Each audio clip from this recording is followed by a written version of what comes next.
Hi, this is Naomi with Sword and Steel, and today I'm going to show you all of those Archon Studio Dungeons & Dragons 3rd edition miniatures that they sent me. I've assembled every one of them, and I'm going to show you how they are up close and personal, what you might want to consider if you are going ahead and assembling them yourself or purchasing them, and where you might be able to locate them currently, as they have a Kickstarter that has only a few days left.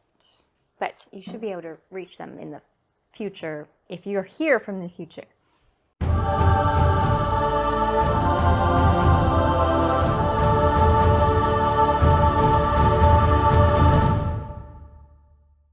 So the miniatures you see here are available as add-ons to the Kickstarter.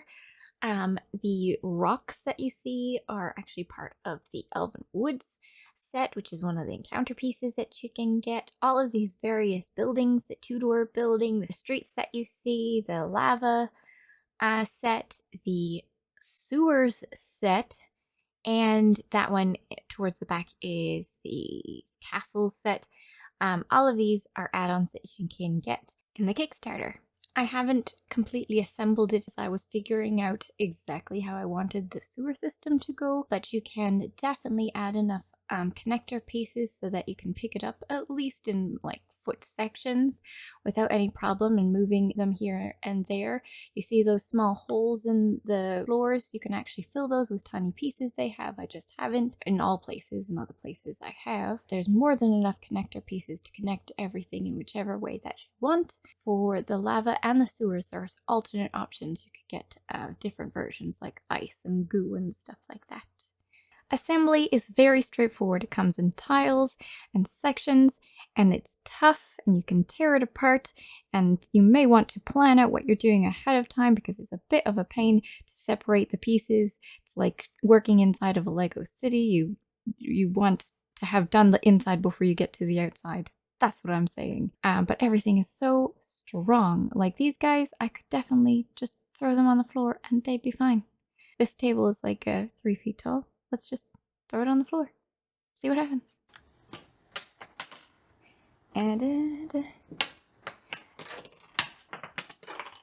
This one I'm a bit more nervous of because of the weight. Okay, let me just show you what he looks like and then I'll drop him. See? So many details.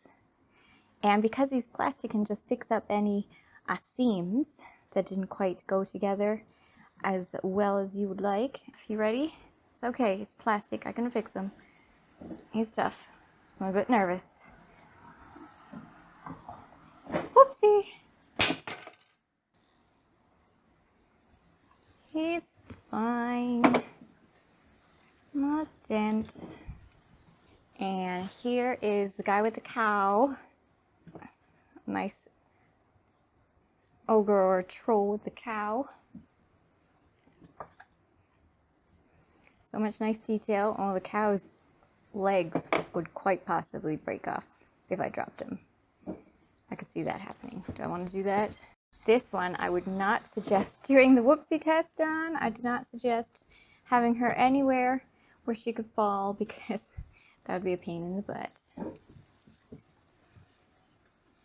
She looks great though. This is a phoenix, and she comes with armor that I didn't put on for painting purposes because the armor separate would be much easier to paint. So she's a full phoenix underneath her armor, and then you just attach her armor where it goes. And there's a little indentations in her armor, so you don't have to guess basically where it goes. There it goes. It fits exactly where it is. Every one of these pieces fit exactly where they go. These particular pieces were a little bit hard to figure out down here, so let me just show it to you. So when you're assembling it yourself and you're like, where am I supposed to put it, this is what it looks like. There's a little connection right there, there's a little connection right around there, and you can do it. Whoever was behind the sectioning of the model for assembly thought really hard about each section, making it easy for someone to assemble it and to hide join lines once assembled. Oh, I don't have her attached to her base. The base is completely separate. It just has these 2 little indentations to show you where you're supposed to put her. All right, let's take a look at the other models. All of them are made from plastic, as in you can use plastic glue on them. If you're not certain how to check for whether these models are plastic or not. These were all on sprues, so cut off a couple pieces of sprue and try and glue it together. If it works within a few seconds, they are plastic models. If it doesn't, they are resin models, and therefore you will need to use super glue instead. These models seem to be very beginner friendly for assembling. This model in particular, I would not suggest gluing it to its rock base. You definitely want to paint that rock first. I've got an arm and a leg separate so I can pull the rock right out of it. Alright, if you're unfamiliar with the term dry fitting, I mean exactly what I did here. I fit the piece into its place so I know where it will go before I apply any glue, because sometimes it's not intuitive. Now, there is a Dracolich. You definitely can't fully assemble if you want to get all of his organs taken care of, so you can assemble it to this point, definitely. But then you're going to want to paint all of him, I suppose. You know, just your base coats, so you can get this part done. And then go ahead and assemble the rest of him. So just let me know in the comments below if you would like to see how to paint this fellow. I think it will actually be very straightforward with some a cream primer and transparent paints, because of some great paints called contrast paints, which would also make these really fast to do. Super fast. If you've got really nice sculpts, then transparent paints like contrast paints make for quick, simple painted models.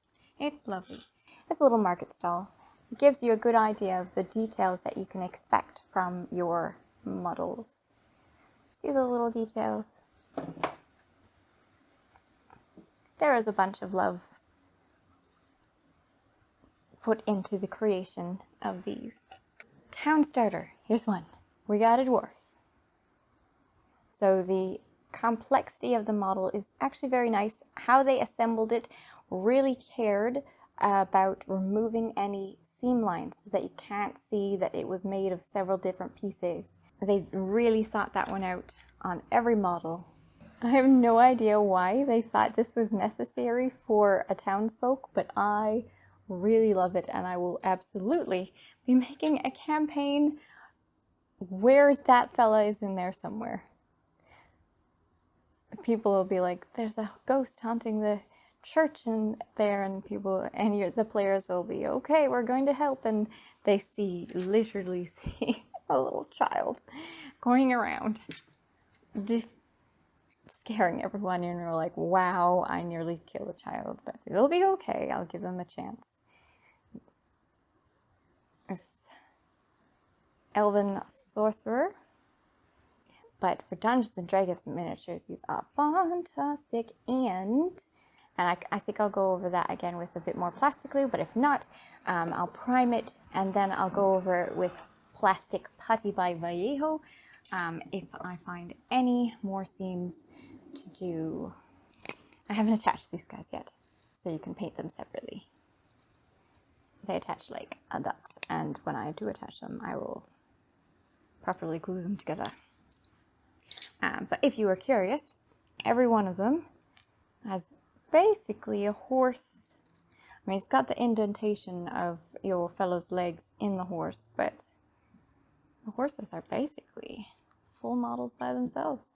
And certainly, if you have a horse in your Dungeons & Dragons campaign, because you took him or maybe purchased him from the writer, the previous writer, then you've got a really great warhorse model. It reminds me of Jeanne d'Arc.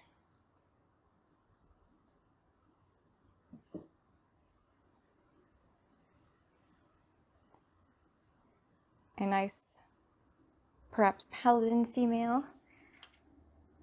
And then we've got a very nice looking blacksmith.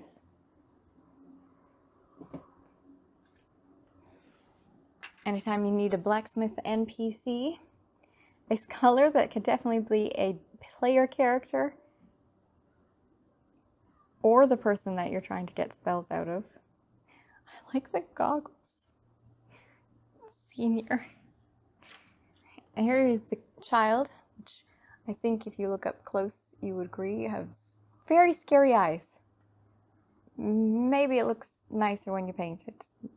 I guess you could go both ways. Do you want her to be the horror child or the sweet child? Have both options. Oh, right. There's so many bases, and you can put whichever person on whichever base. As I said before, the townsfolk themselves don't come in the Kickstarter that is ending in less than 2 days now, but you get so many different things in your Kickstarter package because they've got stretch goals added in there. You should absolutely check it out. I'll have the information in the description below. Check it out if you're at all interested in it, because I think it is very affordable for a bunch of cool things. Instant DMs collection, in my opinion. And you can add on a variety of different things to get the kit that you want. I am actually getting the kit. I've already pledged, so I will be showing you the rest of the models when it comes out, I think at the latest next May. A noble, maybe the father of the damsel.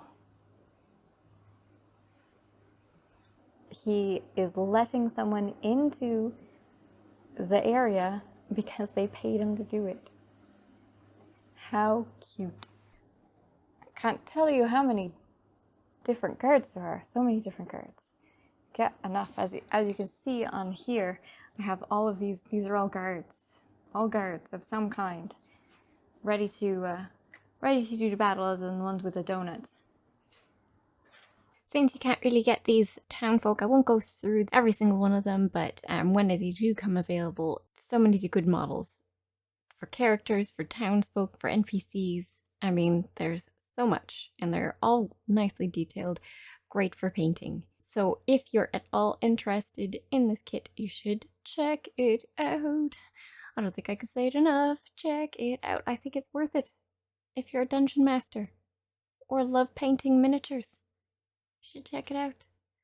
No, I'm not saying it because the more people who pledge, the more extra stretch goals we get. Though that is true. I'm just saying, I don't want you to miss out on it because I think it's great.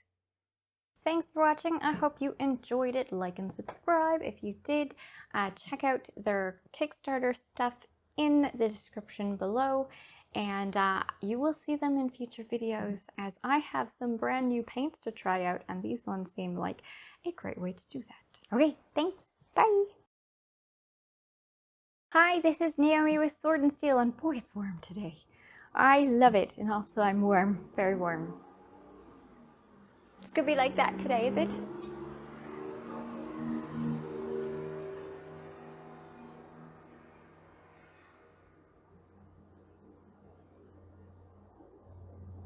And now an airplane?